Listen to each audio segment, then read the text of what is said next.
आज उत्तराखंड पुलिस को इसका पहला महिला कमांडो दस्ता मिलने जा रहा है। CM Trivendra Singh Rawat Dehradun police line के कार्यक्रम में शामिल होंगे और सुबह 10 बजे होने वाले कार्यक्रम में महिला कमांडो फोर्स को उत्तराखंड पुलिस की एटीएस में शामिल किया जाएगा। हाल में 22 महिला कमांडो की इस टीम की ट्रेनिंग पूरी हुई है और इसकी पहली तैनाती हरिद्वार कुंभ में होने जा रही है।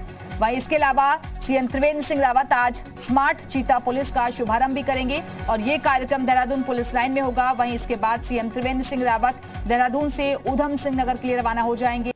तो हाल ही में 22 महिला कमांडो की इस टीम की ट्रेनिंग पूरी हुई है और इसकी पहली तैनाती हरिद्वार कुंभ में होने जा रही है। और चलिए इस वक्त सीधे रुख करेंगे अपने सहयोगी का। देहरादून से हमारे साथ हमारे सहयोगी कुलदीप नेगी इस वक्त जुड़ गए हैं। कुलदीप, उत्तराखंड पुलिस को महिला कमांडो का दस्ता आज मिलने जा रहा है। महिला शक्ति भी बढ़ेगी और एक तरीके से बड़ा मैसेज भी जाएगा और कुंभ में इसकी शुरुआत होगी। बिल्कुल कमांडो का जो दस्ता आज वो पुलिस को मिलने जा रहा है, ट्रेंड ये है और इनकी जो पहली इस दस्ते कुंभ में की गई है। मुख्यमंत्री आज 10 बजे पुलिस लाइन में पहुंचेंगे और पुलिस लाइन में एक कार्यक्रम होगा। इसके बाद एक और जो स्मार्ट चीता पुलिस है उसकी भी शुरुआत आज पुलिस लाइन से होगी। ये कोशिश की जा रही कि किस तरीके से पुलिस को मॉडर्नाइज किया जाए और खासतौर से जब बात महिला कमांडो दस्ते की करेंगे जो कि अब कुंभ में तैनात होगा, तो इन लोगों को हर परिस्थिति से निपटने के लिए, हर हालात से निपटने के लिए पूरी तरीके से ट्रेन किया गया है। और पहला ये महिला कमांडो दस्ता उत्तराखंड पुलिस का है जो कि कुंभ में तैनात रहेगा। ये कोशिश की जा रही है कि बदलते वक्त और बदलते दौर के साथ किस तरीके से पुलिस को हाईटेक किया जाए, आधुनिक उन्हें किया जाए और पूरी तरीके से जो पुलिस है उसको मॉडर्नाइजेशन किया जाए। जी बिल्कुल कुलदीप, और किस तरीके से पुलिस का मॉडर्नाइजेशन किया जाए और कैसे इसमें निखार लाया जा सकता है, इसको लेकर बाकायदा आपको याद होगा कि पिछले दिनों ट्रेनिंग भी हुई थी और पूरी तत्परता के साथ उन्होंने जोखिम उठाते हुए दिखाया था कि महिला हर क्षेत्र में पूरी तरीके से सक्षम है। देखिए, इस बात पे कोई दो राय नहीं, लेकिन बदलते वक्त और परिस्थितियों के हिसाब से अब पुलिस भी अपने आप को ढाल रही है और जिस तरीके के हालात बन रहे हैं उन हर परिस्थिति से निपटने के लिए किस तरीके से पुलिस को हाईली इक्विप्ड करना है, किस तरीके से उन्हें हाईली ट्रेंड करना है, तो ये कोशिशें की जा रही है। और जो ये पहल की गई है महिला कमांडो दस्ते को पूरी तरीके से ट्रेन किया गया है हर हालात से निपटने के लिए और आज वो शाम भी उत्तराखंड पुलिस की मुख्य धारा में एक तरीके से हो रहे हैं जो कि कुंभ में अपनी साथी देंगे। तो वाकई में अपने आप में ये बड़ी पहल के तौर पर देखा जाएगा। और खासतौर से जब उत्तराखंड में पुलिस मॉडर्नाइजेशन को लेकर बात करें तो पिछले दिनों एक बैठक भी पुलिस मुख्यालय में हुई थी जिसमें कि मुख्यमंत्री भी मौजूद रहे थे, पुलिस के तमाम सारे आला अधिकारी भी मौजूद रहे थे। तो ये कोशिश उसमें भी की गई थी कि किस तरीके से पुलिस को के तौर पर इसको देखा जा रहा है। कुलदीप, आप बने रहिएगा, हमारे साथ लौटेंगे आपके पास।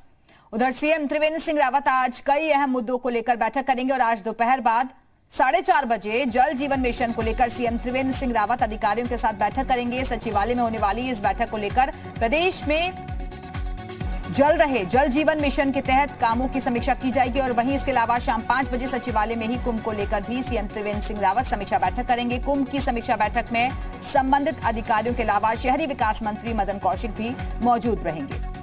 और हमारे साथ हमारे सहयोगी कुलदीप नेगी लगातार जुड़े हुए हैं। कुलदीप, सचिवालय में आज जो बैठक बुलाई गई है वो कितनी अहम, किन किन मुद्दों पर चर्चा होगी? और देखिए, 2 बैठकें आज मुख्यमंत्री की हैं। एक तो जल जीवन मिशन की है, ये भी बहुत महत्वपूर्ण है।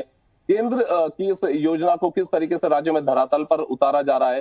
पहले भी हमने ये देखा कि राज्य में ये कोशिश की गई कि हर घर को नल दिया जा रहा है और ये कोशिश की जा रही कि ऐसे ग्रामीण क्षेत्र जहां पर कि हर घर में नल नहीं है वहां पर 1 रुपए में पेयजल का कनेक्शन उपलब्ध करवाया जा रहा है। शहरी क्षेत्रों की बात करें तो 100 रुपए में पेयजल का कनेक्शन वहां पर उपलब्ध करवाया जा रहा है और सरकार की कोशिश है कि जो तय लक्ष्य है उसको समय पर पूरा किया जाए। इसीलिए खुद मुख्यमंत्री इसकी मॉनिटरिंग कर रहे हैं। दूसरी जो बैठक है वो कुंभ को लेकर है। कुंभ का अब नोटिफिकेशन होना है, एसओपी केंद्र से भी जारी हो गई है, उसी के आधार पर राज्य सरकार ने भी अपनी एसओपी जारी कर दी है। तो अब सरकार को कुंभ का नोटिफिकेशन भी करना है। तैयारियां करीब करीब पूरी हो चुके हैं, जो निर्माण कार्य होने थे वो भी करीब करीब हो चुके हैं। तो ऐसे में आज मुख्यमंत्री समीक्षा करेंगे। इसमें शहरी विकास मंत्री मदन कौशिक जो कि हरिद्वार विधानसभा क्षेत्र के विधायक भी हैं, वहां उसका प्रतिनिधित्व वो करते हैं, तो वो भी वहां पर मौजूद है। मिशन जो कि चल रहा है उसको लेकर ये बैठक होगी। इसके अलावा कुंभ का जो काम है वो भी लगभग पूरा हो चुका है, इसकी भी समीक्षा की जाएगी। बहुत बहुत शुक्रिया आपका कुलदीप नेगी हमारे साथ जुड़ने के लिए, जानकारी देने के लिए। आगे बढ़ते हैं देहरादून से बड़ी खबर, जहां गैरसैंण विकास परिषद की बैठक 3:30 बजे से विधानसभा में होगी बैठक और विधानसभा अध्यक्ष करेंगे अध्यक्षता। गैरसैंण के विकास को लेकर अहम चर्चा होगी। प्रदेश की ग्रीष्मकालीन राजधानी है गैरसैंण।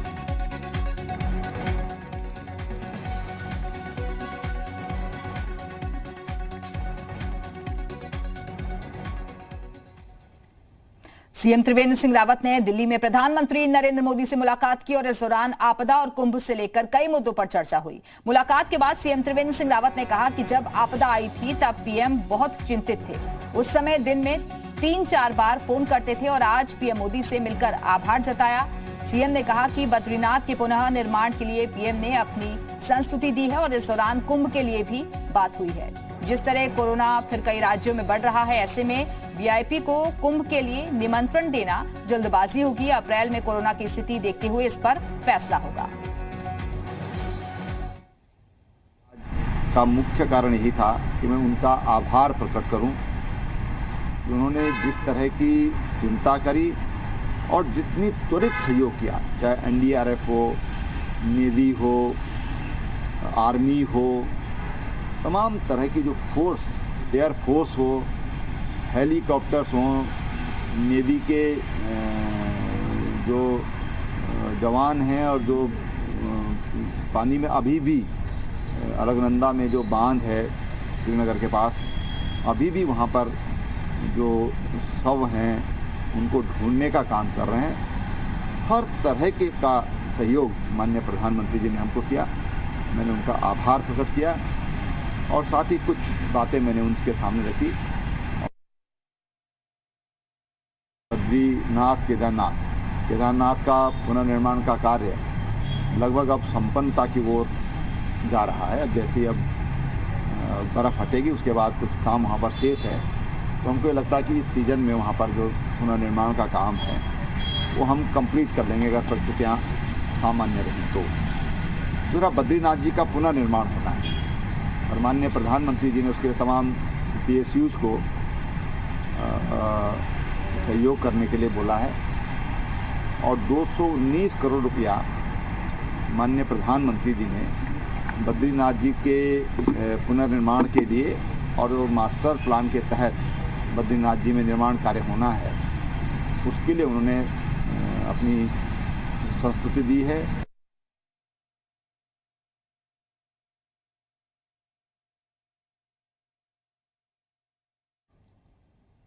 सीएम त्रिवेंद्र सिंह रावत ने नई दिल्ली में रक्षा मंत्री राजनाथ सिंह से मुलाकात की और इस दौरान सीएम ने रक्षा मंत्री को देहरादून में प्रस्तावित कोस्ट गार्ड रिक्रूटमेंट सेंटर की जानकारी दी और बताया कि कुआवाला में कोस्ट गार्ड भर्ती सेंटर के लिए रक्षा मंत्रालय को सशुल्क भूमि प्रस्तावित की गई है। दोनों के बीच रुद्रप्रयाग जिले में सैनिक स्कूल स्थापित किए जाने पर भी चर्चा हुई। इसके अलावा ग्रीष्मकालीन राजधानी गैरसैंण के पास चौखटिया में हवाई पट्टी बनाने का प्रस्ताव भी केंद्र को प्रेषित किया गया। सीएम ने धारचूला से लिपुलेख तक सड़क बनाकर मानसरोवर यात्रा के लिए लिंक रोड शुरू किए जाने पर रक्षा मंत्री का आभार जाहिर किया। इस मौके पर राजनाथ सिंह ने कहा कि देश की सीमाओं की रक्षा में उत्तराखंड के जवानों का हमेशा बड़ा योगदान रहा है। केंद्र सरकार उत्तराखंड को हर संभव सहयोग दे रही है और इस मौके पर सीएम ने जोशीमठ में चल रहे आपदा राहत कार्यों की भी जानकारी रक्षा मंत्री को दी।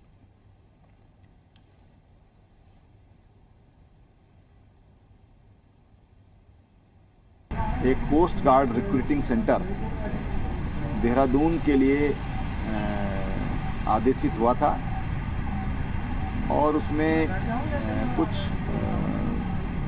तकनीकी पेश थे, तो उनको दूर करने के लिए आज उनसे बातचीत हुई है। एक सैनिक विद्यालय उत्तराखंड में एक तो ऑलरेडी है, एक और विद्यालय के लिए उन्होंने अपनी सहमति दी है। उत्तराखंड में एक और सैनिक विद्यालय दिया जाएगा। उत्तराखंड में चौखटिया एक जगह है अल्मोड़ा जिले में, वहाँ पर एक हवाई पट्टी प्रस्तावित है जो सैन्य और जनरल पब्लिक और जो पर्यटक हमारे बाहर से आते हैं लाखों की संख्या में, उस दृष्टि से बहुत ही महत्वपूर्ण है। और चौखटिया एक ऐसा केंद्र है उत्तराखंड का कि जहाँ से उत्तराखंड का हर कोना 270 से 280 किलोमीटर की डिस्टेंस पर आता है बाई रोड। एरियल डिस्टेंस तो बहुत कम है, लगभग 45-50 मिनट की डिस्टेंस है। उसको लेकर के बातचीत हुई है। उत्तराखंड विधानसभा के अध्यक्ष प्रेमचंद अग्रवाल ने देहरादून में विधानसभा के सचिव और अधिकारियों के साथ बैठक की और 1 मार्च से विधानसभा का बजट सत्र शुरू होना है। बजट सत्र का आयोजन इस बार गैरसैंण में किया जाएगा। बजट सत्र के दौरान कोविड के नियमों के पालन के निर्देश जारी किए गए हैं। सत्र में शामिल होने वाले सभी विधायकों और अधिकारियों को कोरोना की जांच करानी होगी और जिनकी रिपोर्ट नेगेटिव होगी उन्हें ही सत्र में शामिल होने की इजाजत होगी।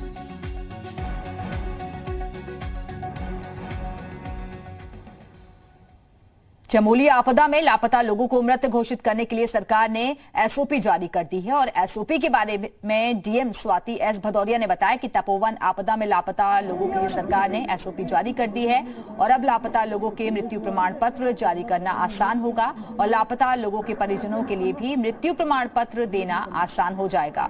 डीएम ने बताया कि तपोवन और रैनी गांव के आसपास लापता लोगों के शवों को खोजने का काम जारी है और 204 लोगों में से अब तक 70 लोगों के शव बरामद किए जा चुके हैं। मृतक अभी घोषित नहीं किए गए हैं। बेसिकली मृतकों को घोषित करने की जो प्रक्रिया है, जो एसओपी है, वो जारी कर दी गई है और तदनुसार हम लोग उस पर कार्रवाई भी कर रहे हैं। उसमें पहले जांच होगी और दूसरे जिलों से भी जो जांच मंगाई जानी है और उसके बाद उसमें दावा आपत्ति के लिए कॉल किया जाएगा और तब वो मृतक घोषित हो सके। अभी हमारी जो 204 की लिस्ट थी उसमें से 70 डेड बॉडीज ऑलरेडी रिकवर हो चुकी हैं और रिमेनिंग अभी हमारे मिसिंग।